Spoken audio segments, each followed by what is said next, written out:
So I just taught a workshop on growth mindset for a large government agency, and I wanted to share with you a couple of the things that resounded with them the most in hopes that it will help you to develop a growth mindset and also just to be a happier human being that relates to people better.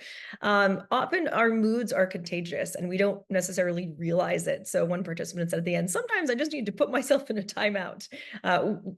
Our emotions are contagious. It's something called emotional contagion. And we might not understand how our mood is affecting other people. And so we have to figure out how do we self-regulate and get back into that positive frame of mind that enables us to do our best work and enables others to do their best work.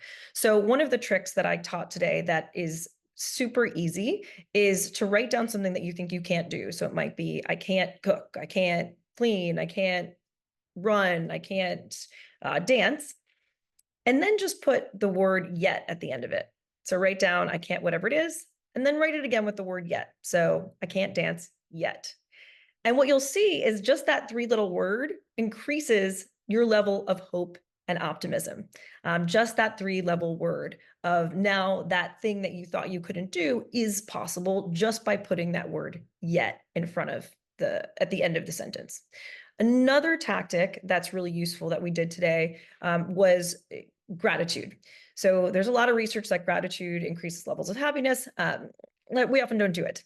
And one exercise we did that I love doing, and I did it with them, is to spend 2 minutes writing down every detail of something positive that happened to you, a good experience you had, or if you're looking for a confidence boost or increasing what's called your own self-efficacy of believing that you're capable of doing things, then I would choose the prompt of something that you accomplished or something that you're proud of yourself for, and writing down every detail of that experience. So, we have Lake Como behind me from when I was working on my leadership book with the Rockefeller Foundation.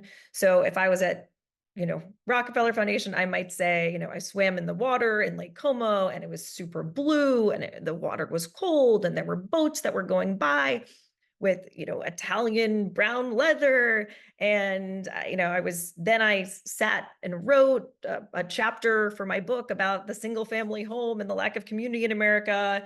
And there were beautiful flowers of every color, whatever that is, just going deep, deep, deep into detail of that experience. And what you're doing when you do that is you're actually imprinting that memory into your mind so it becomes more salient. You want to take that a step further, then share that with someone. So, like we in workshops, we'll do that for 2 minutes, and then we'll do a breakout group for 5 minutes where they share with their partner everything about whatever that experience was or that positive thing that happened to them.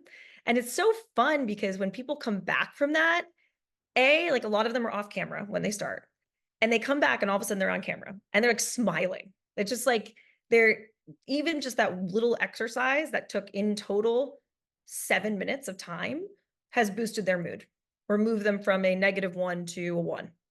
And and when you share it with somebody else, it helps imprint that even further onto your neural pathway. So you can also do this in your family, right?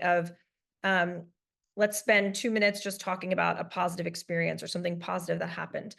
A few participants shared what they do at the dinner table of saying, what's one positive thing that happened to you today, or one thing that you're proud of today, and having that conversation at the dinner table at night.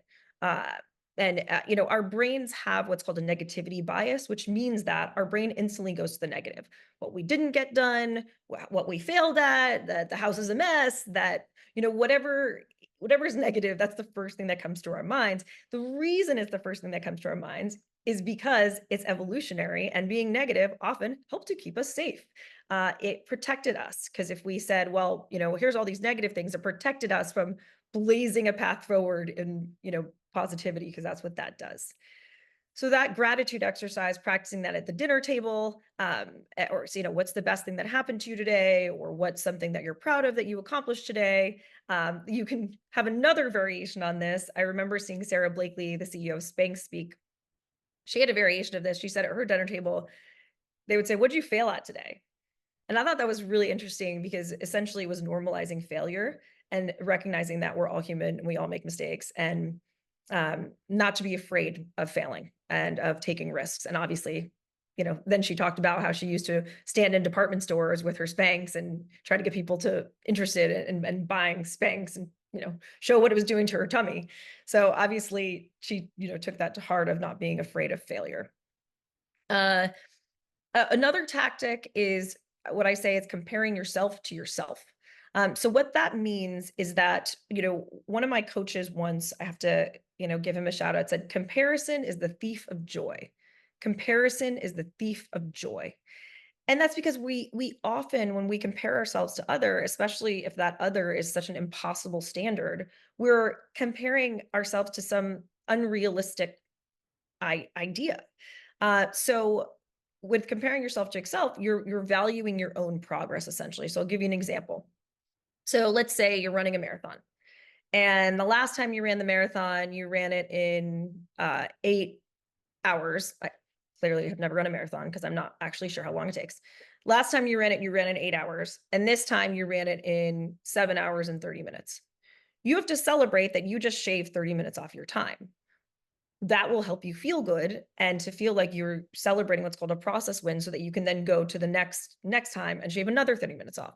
What is not helpful is comparing yourself to whoever won the marathon, to whoever ran it in 4 hours and 2 hours, whatever that is. That's not helpful because you're essentially devaluing your own progress vis-a-vis comparing yourself to somebody else who's like an unrealistic standard. Another concept that I really love is called bright spots, right? So we often say things like always or never. I always lose my keys. I'm never on time. I always do this. And maybe it's true more times than not, but if you're sitting in your apartment right now, you don't always lose your keys because you had to get in somehow. And so with bright spots from a coaching perspective, what we do is say, okay, well, when were you able to be on time? Or when did you not forget your keys? What were the circumstances that surrounded that enabled you to be on time that day or to not lose your keys as examples? And how do we scale that? How do we help recreate those circumstances in your life so that you can do those again? You can also take this from like an international development standpoint of, if you were looking at, for example, they did a study and looked at a bunch of 85% of children were malnourished in this area of Vietnam. But instead of like looking at all of the reasons that they were malnourished, they actually looked at, well, what about the 15% of the kids who are not malnourished? What's going on in their families or in that's different? How are they part of the same area, same like level of wealth, same resources? But they're not malnourished. And so instead of focusing on like, call them they focus on the bright spots. So the bright spots were the kids who were not malnourished. So then when they looked at that, what they found out was that their mothers were putting protein in every single meal of the day. They were also giving them 5 meals a day instead of 3 meals a day. So 2 small things, right? Protein in every meal and 5 meals a day instead of 3 meals a day. No more food than anybody else. It was literally just a strategy that they were using, and their kids were not malnourished. And then they employed those women as change champions to go to the rest of the area and talk to people about the strategy that was helping their kids to stay nourished. So that's the concept of bright spots. Instead of looking at something that's not working, can you look at, well, what is working, or who are the people that are doing a good job, and what are the circumstances that are surrounding that?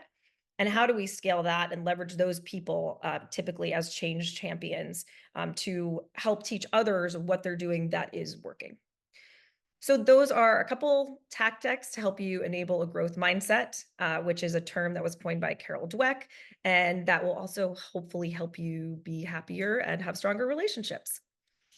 Thank you for listening. One of the main things with growth mindset is that you have someone to help you with growth mindset. So if your company is looking for workshops or trainings on growth mindset, please feel free to reach out. And the Women's Leadership Challenge, we are currently recruiting people for our fall cohorts. It is a year-long program where women learn to step into their power, shatter glass ceilings, and change the world with other amazing women. A lot of the women that have come from the course have an unbelievable results, from writing books to One of my alums just ran for the Democratic primary for the Senate in California, to speaking on panels and becoming thought leaders, to starting their own nonprofits and businesses, to getting more clients. I mean, the list of accomplishments just goes on and on and on.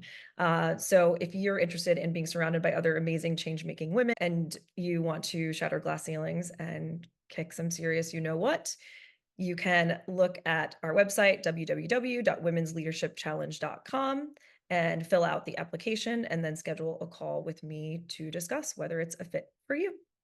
Thanks for watching.